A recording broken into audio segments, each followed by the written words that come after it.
Fire Emblem 7's Wallace is a character that I feel like you either know or you don't.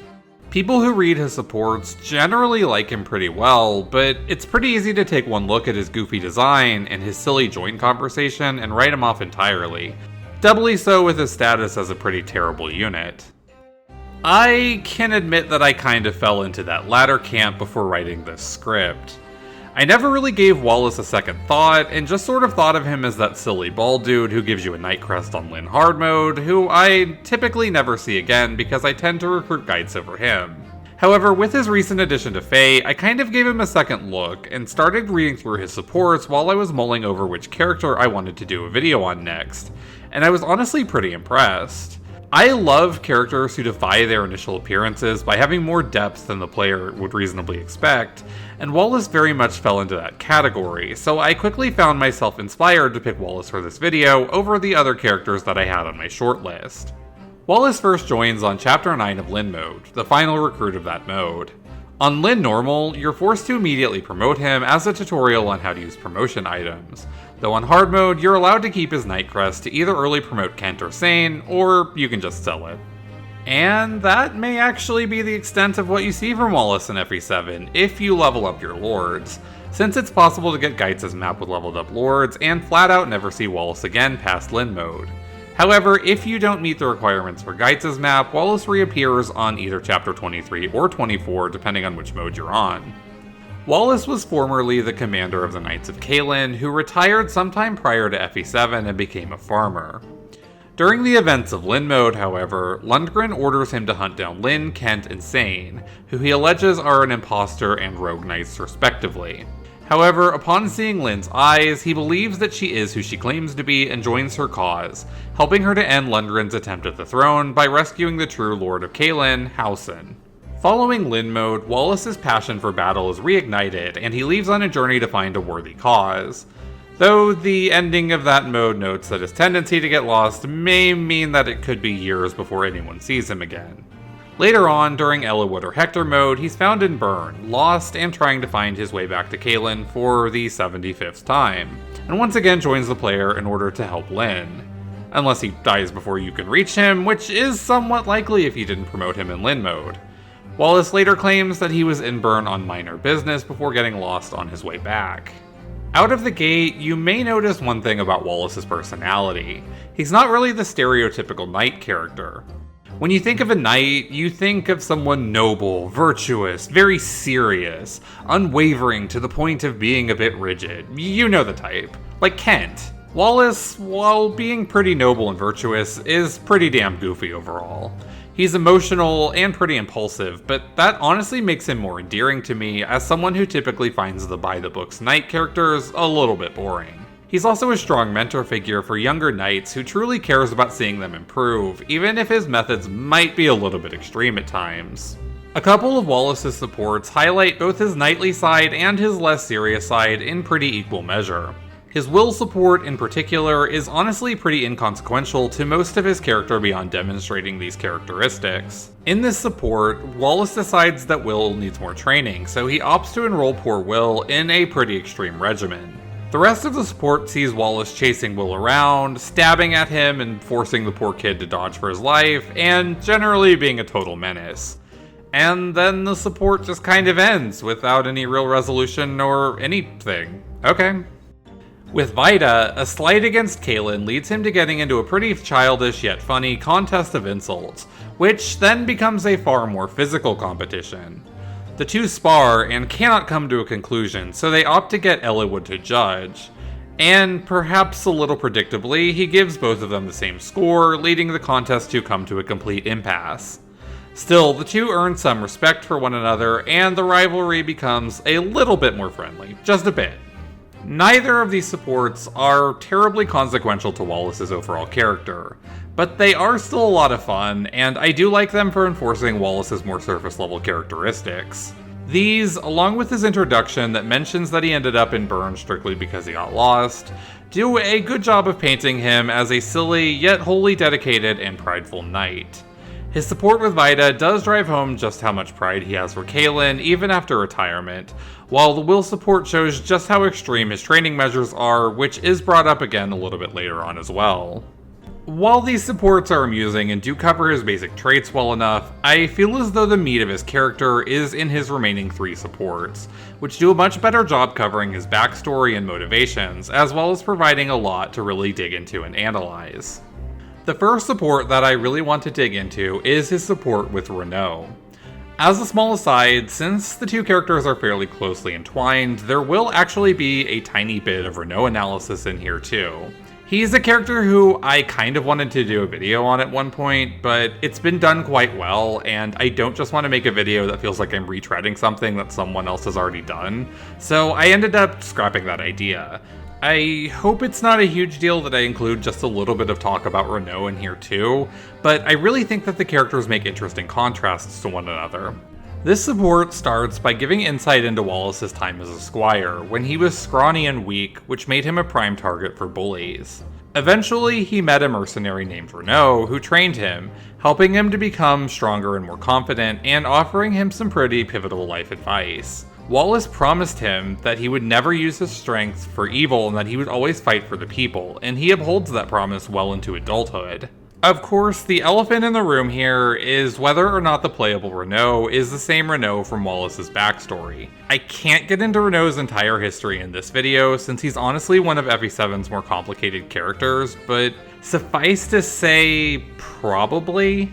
Renault was indeed formerly a mercenary, and Wallace's dialogue heavily implies that the 2 are one and the same. My only hesitation here is that the information that we do have about Renault's past implies that he was rather savage during his mercenary days, which gives me just a little bit of pause about the idea of him taking on a protege and offering such sincere and noble advice. Still, pound for pound, I have to assume that the 2 characters are one and the same, and I actually do want to come back to this point a bit later in the video, so please keep it in mind. Still, whether it's the same Renault or not, Wallace does find some solace and closure from this support chain. While he had initially wished to speak to his former teacher again to tell him that he kept his promise, he mentions that speaking to Renault made this feel less urgent. While not definitive, this is a pretty big hint to me that the 2 characters are the same, though it's never explicitly confirmed. Ultimately, the biggest takeaway for Wallace's character is this promise to always do good. This is the first glimpse that we get into Wallace's code of honor, and that becomes a really critical recurring motif for his character. His other 2 supports ultimately tie in with his personal ethics, and it seems like his mentor really fundamentally shaped Wallace's entire life with this simple lesson. The next piece of Wallace's backstory comes from his supports with Kent, and offers an important aspect of his time as a knight in service of Lynn's grandfather, Howson. Most notably, this support covers the time that Lynn's parents, Madeline and Hisar, ran away together in defiance of Howson's wishes. Wallace was ordered to track them down and bring them back, and he was quickly able to find them. When he did, both sides told him not to blame or harm the other. Wallace was moved by this display and eventually decided to let them proceed and cross the border, defying his orders, which ultimately caused him to be thrown into the dungeon for 6 months as punishment. Though, with that said, Wallace ultimately feels as though his punishment was lenient given how angry Howson was at the time. This support really delves into the true meaning of being a knight and how that intersects with Wallace's code of honor. It's actually kind of funny that this support is with Kent of all characters, who is kind of exactly what you picture when you think of a knight. Very strict, serious, and obsessed with his duty above all things. You wouldn't really expect the goofy Wallace to be the one giving him tips about what it means to be a knight, but this support chain offers some surprisingly poignant insight into it.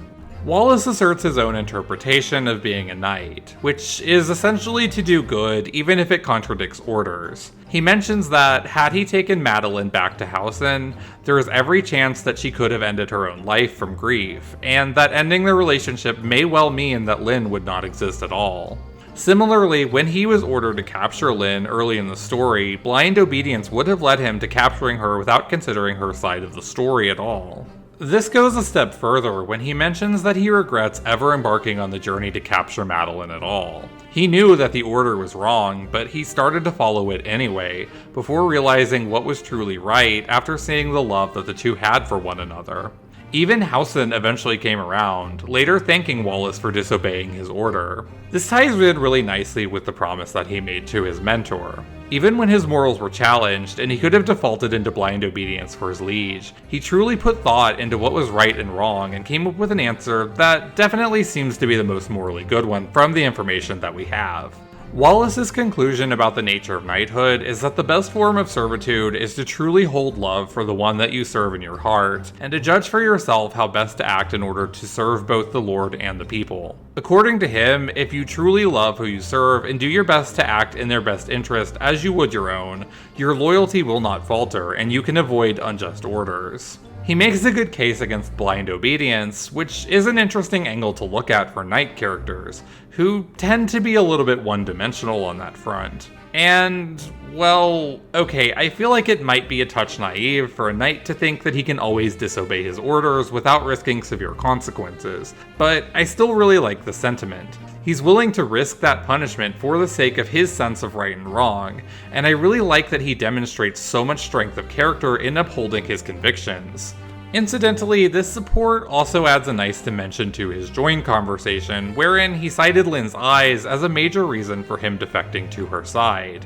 While the player is initially meant to assume that he's simply judging her as honest based upon the look in her eyes, he mentions here that she has the same eyes as her father. Other supports reference that Wallace and Hussar knew one another and were friendly rivals, so I like the connection to his debut, which shows another angle on that line, and how he could immediately deduce the familial connection with Lynn to determine that she wasn't lying. Wallace's final support offers the last piece of his puzzle that really helps to fill in a lot of dimensions on his character. Fittingly enough, this is his support with Lynn, and it actually ties in rather closely with FE7's main story, addressing a plot point that the rest of the story doesn't actually ever get around to. So, remember how Lynn's story begins with her being the last member of the Lorca tribe after all of them, including her parents, were wiped out by bandits? It was a major portion of her motivation early on in the game, which the main plot sort of just forgets about as Lynn becomes more of a supporting character to Eliwood and Hector. Well, as it turns out, there is resolution there, but it's in Wallace's supports of all things. The early parts of the support are honestly more silly than anything, as Wallace checks in on how his training programs are working out. Lynn states that they're going well, aside from the one where recruits are meant to run the length of the entire kingdom, which she says is impossible. Wallace shoots back that he did it 3 times in a row in full armor, and that Lynn's father Hussar used to run the same course with him. This is a nice way to reinforce what was mentioned earlier, that Wallace and Hussar were friendly rivals and likely quite close, and it also ties in with the will support by reinforcing Wallace's completely absurd training routines that few people can handle. Soon after, Lynn asks to learn more about her father. After they talk a bit about him, Wallace tries to dissuade her from getting revenge against the bandits who killed her parents, telling her how disappointed her father would be to learn that she was plotting revenge. Despite his nudging, Lynn does not back down, which pushes Wallace to divulge another interesting piece of information.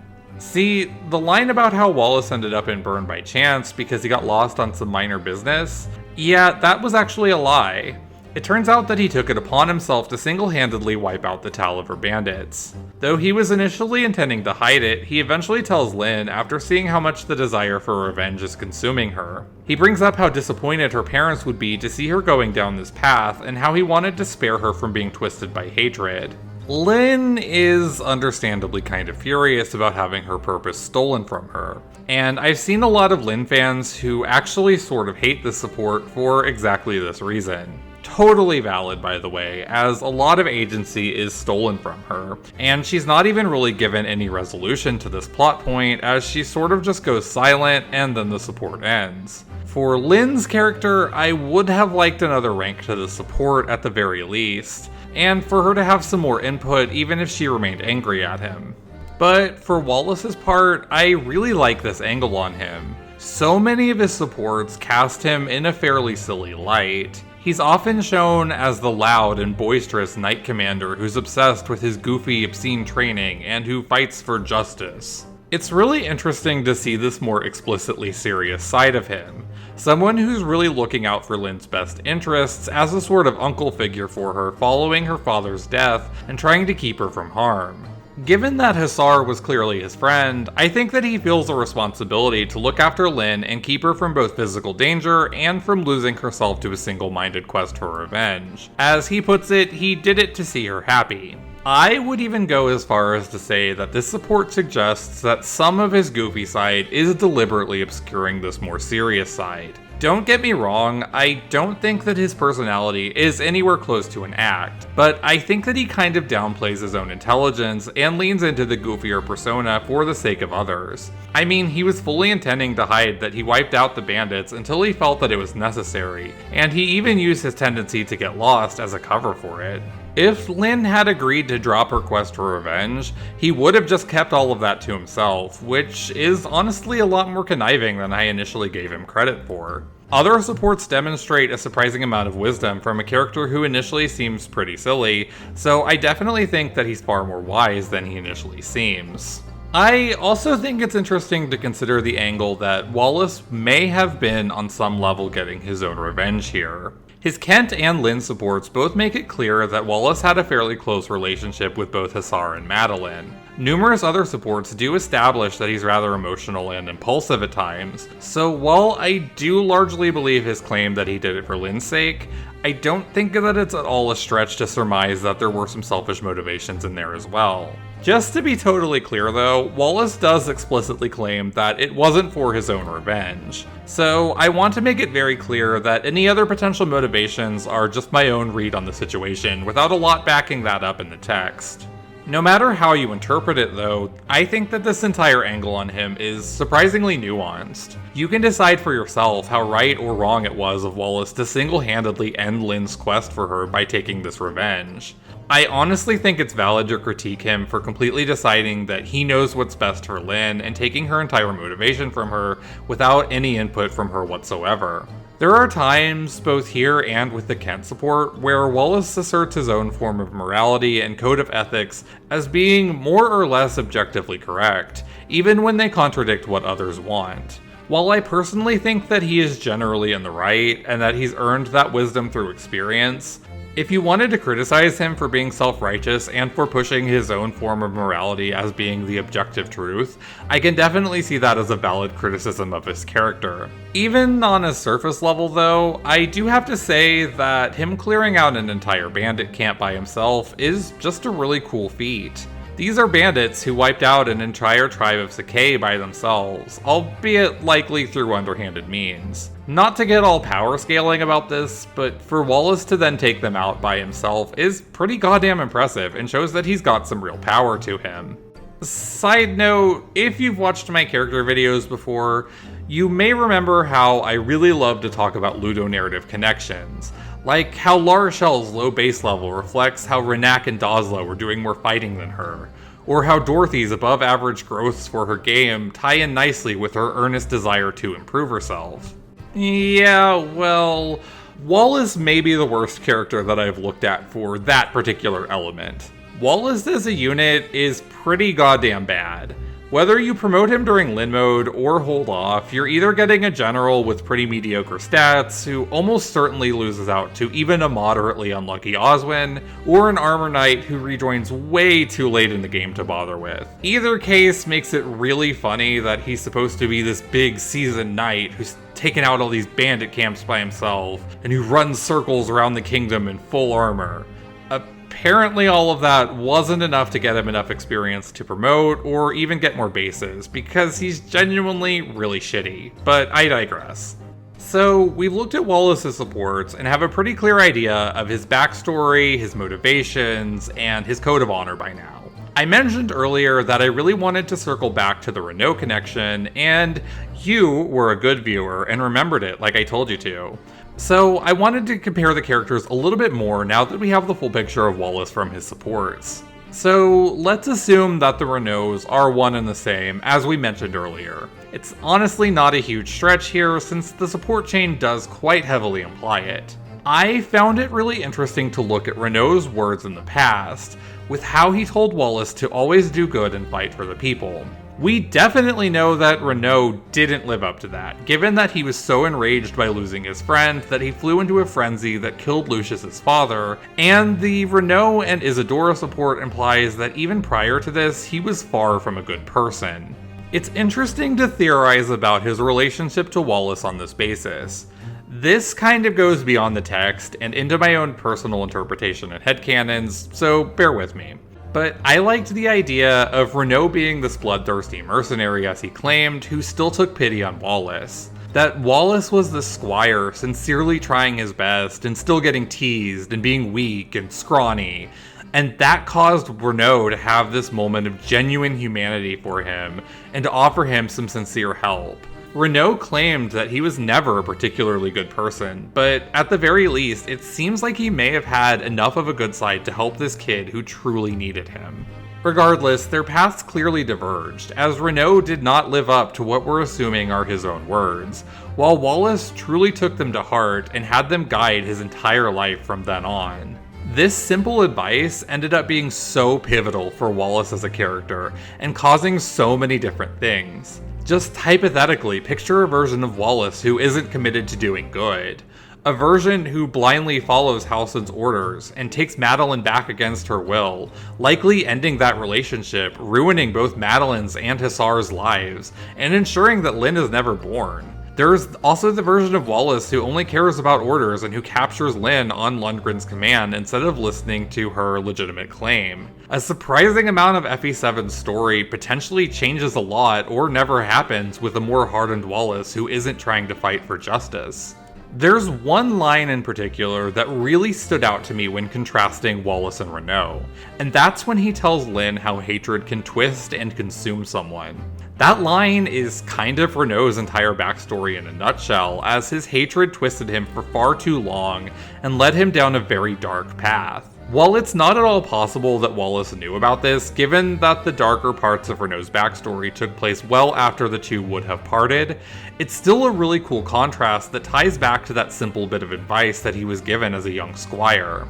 Wallace followed a path of justice and honor, where even when his morals were challenged, he upheld what he thought was right every step of the way, while Renaud fell down the path of hatred and was twisted into a monster. When Lynn found herself at a crossroads between those very two paths, Wallace stepped in as a mentor to try to guide her down his own path, and he similarly passes on advice and morals to Kent and their supports. I just love how these supports all tie in together, and it felt very thematically cohesive and made for a cool comparison between characters that tie in very heavily with Wallace at the center. The core of Wallace as a character is that contrast between duty and emotion, wherein his morals are challenged by his duty as a knight. His consistent approach to not only choosing the good path and upholding his morals, but in helping others do the same, really helps to demonstrate his strength of character, and that was what made him so compelling to me. There are so many times when he could have folded to take an easier path, defaulting to just follow his orders, but his strength of will shines through in his actions and he helps others to follow a similar path. Wallace is a character who's pretty easy to overlook. I myself can attest to that, as his kind of silly design and the fact that he's pretty awful as a unit led me to never really using him or bothering to read his supports at all. But when I did, I found a character who's really amusing, endearing, and honestly surprisingly badass. Sure, a lot of his supports are honestly pretty silly and largely just exist as gags, as he heaves unrealistic training methods onto younger knights and gets into a silly contest of pride that honestly doesn't really go anywhere. But the remainder of his supports offer a shockingly interesting backstory, one that draws a clear line through his earlier days when he was weak and bullied, to receiving advice that resonated with him and changed the course of his life, all the way to him growing strong and becoming an excellent instructor and mentor to the younger generation. Honestly, I came into the script knowing next to nothing about Wallace as a character, but I like learning more about characters through their supports and extra dialogue, and I honestly had a lot of fun learning about a character who I had previously written off as kind of a joke. It's always a cool reminder of just how interesting some of these side characters can be if you give them a chance, and I hope I was able to do him some justice and help others to see what I saw in him.